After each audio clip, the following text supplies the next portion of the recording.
Governo nomeia membros FON, Conselho de Administração, Fundo Especial de Desenvolvimento, RAIOA.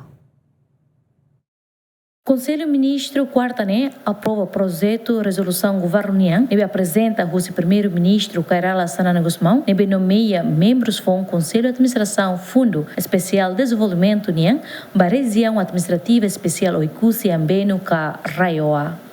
A resolução governo Niang Reis de Cruz Salu, reta nomeação, toloram tolo nulo resinida fulan dezembro e rua nulo recém Lima, bacargo presidente do Conselho de Administração, Husi, fundo refere, Herculano Souza, no Amâncio Aguírio Punef, bacargo vogais, Husi Conselho Hanesang. Fundo Especial de Desenvolvimento para a Região Administrativa Especial Oikusi Ambeno, cria o decreto-lei número ida para rua Sanulo recém Lima, loram Sanulo Resinhat Fulan Janeiro, o objetivo ato financia projetos que promove desenvolvimento econômico no social região Nian, onde assegura gestão IDNB eficiente, seguro, no transparente para recursos e aloca para implementação. Equipa cobertura, Chairman.